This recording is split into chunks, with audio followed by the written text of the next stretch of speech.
Hi అండి, అందరికీ నమస్తే. Welcome back to our channel. ఈరోజు వీడియోలో అరటికాయ మెంతికూర వేపుడు ఎలా చేసుకోవాలో చూపిస్తున్నాను. అలాగే ఈ రెసిపీతో పాటు ఈ నెల మొత్తం కూడా కార్తీక మాసం వ్రతం చేసేవాళ్ళు ఉల్లిపాయ వెల్లుల్లిపాయ లేకుండా వంటలు చేస్తూ ఉంటారు. అలాగే అయ్యప్ప స్వాములకి భోజనాలు పెట్టుకుంటూ ఉంటారు. సో అయ్యప్ప స్వాములకి భోజనాలకు వచ్చినప్పుడు ఈజీగా ఉండే ఒక ఫుడ్ మెనూనైతే చూపిస్తున్నాను. లేట్ చేయకుండా వీడియో అయితే స్టార్ట్ చేద్దాం. ముందుగా అరటికాయ మెంతికూర వేపుడు ఎలా చేసుకోవాలో చూద్దాము. ఈ కూర కోసం నేను 2 అరటికాయల్ని చిన్న ముక్కలుగా కట్ చేసి వాటర్లో వేసి పక్కన పెట్టుకున్నాను. అలాగే మీడియం సైజు మెంతికూర కట్టల్ని చిన్న ముక్కలుగా కట్ చేసి మట్టి లేకుండా ఒక 3-4 సార్లు మంచిగా వాష్ చేసుకుని దాన్ని కూడా పక్కన పెట్టుకున్నానండి. ఇప్పుడు స్టవ్ మీద ప్యాన్ పెట్టుకుని కొద్దిగా ఆయిల్ వేసుకోవాలి.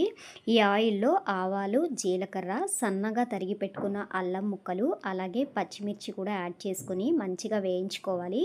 ఇక్కడ నేను ఎండు కారం అనేది వాడట్లేదండి. కారానికి సరిపడా పచ్చిమిర్చి ముక్కలైతే తీసుకున్నాను. వీటిని ఒక 2 నిమిషాలు వేయించుకున్న తర్వాత మనం కట్ చేసి కడిగి పెట్టుకున్న మెంతికూరని వేసుకోవాలి. అలాగే కొద్దిగా కరివేపాకు కూడా వేసుకోవాలండి.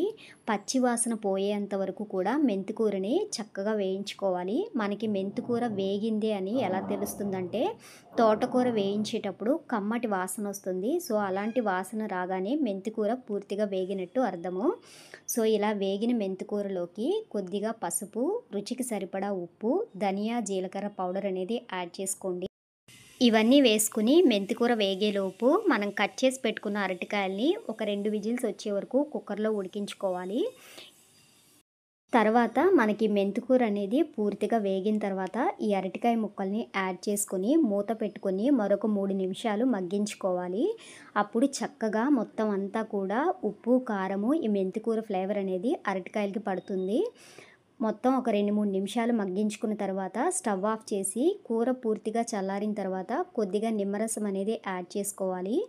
అంతేనండి, మెంతికూర అరటికాయ వేపుడు సూపర్ టేస్టీతో చాలా బాగుంటుంది. చాలా తొందరగా అయిపోతుంది.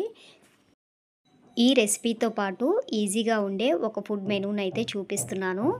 ఈ మెనూ అనేది ఇంట్లో కార్తీక మాస వ్రతం చేసుకునే వాళ్ళకి, అలాగే బయట నుంచి ఎవరైనా స్వాముల్ని భోజనానికి పిలిచినప్పుడు, లేదా ఇంట్లోనే తండ్రి కొడుకులు కానీ చిన్నపిల్లలు కానీ ఒక 3-4 స్వాములు ఇంట్లో ఉన్నప్పుడు తొందరగా చేసుకోవడానికి ఈజీగా ఉండే మెనూ అండి.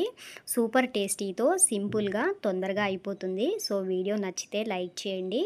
అలాగే నా ఛానల్ని ఫస్ట్ టైం విజిట్ చేయడానికి వచ్చినట్లయితే ఛానల్ని సబ్స్క్రైబ్ చేసుకోండి. Thank you for watching. Next మళ్ళీ న్యూ వీడియోతో మళ్ళీ కలుద్దాం.